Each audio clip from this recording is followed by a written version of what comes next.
Now, US lawmakers are set to vote later on whether to ban TikTok across the entire country. If the bill passes, it would require the app's Chinese owners to either sell it or lose its 150 million users in the US.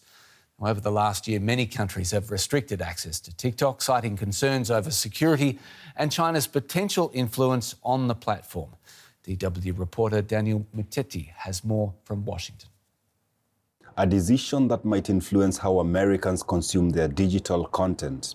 US lawmakers are voting on a legislation to ban TikTok. If passed into law, the bill would require the video app's owner, ByteDance, to sell its stake or risk the app being pulled down from all the app stores in the US.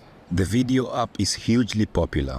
According to TikTok, it has 150 million active monthly users in the US, and everyone has an opinion. I get all of my information from TikTok, to be honest. Like the stuff that I didn't know that I could use, or the place to travel, where to eat, find the cheap travels, the hacks. It would impact me as a musician because that's a place where I enjoy posting and sharing my music, and it gives me a sense of community, so it would impact my reach to the people that I want to be engaged with, yeah. I don't use TikTok, so it wouldn't really affect me because I find it to be very addictive, and I have an addictive personality, but I do feel strongly about free speech, so I don't love the idea of it not being allowed here. The high-stakes effort to rein in TikTok stems from concerns in Washington that the Chinese Communist Party, or CCP, could pressure TikTok's Beijing-based parent company ByteDance to turn over data from American users and perhaps even influence the elections.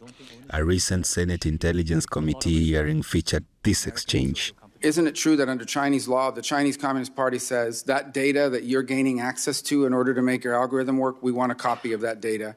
If they said that to ByteDance in the future, ByteDance would have to give it to them. That's my understanding. And if they went to them and said, we want you to change your algorithm so that Americans start seeing videos that hurt this candidate or help that candidate in the upcoming election, ByteDance would have to do that under Chinese law. That's my understanding.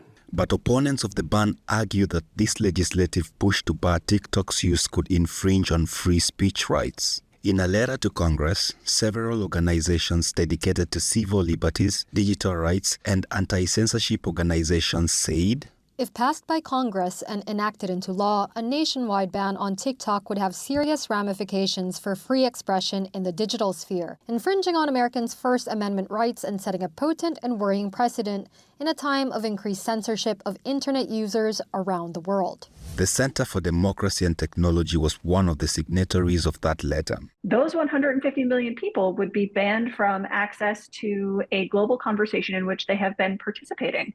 And it would harm not just their free expression, but their access to information globally. For his part, President Joe Biden, a new TikTok user himself, said he would sign the legislation if passed by Congress, a distinct possibility that would usher in consequences for national security, electoral politics, and social media expression.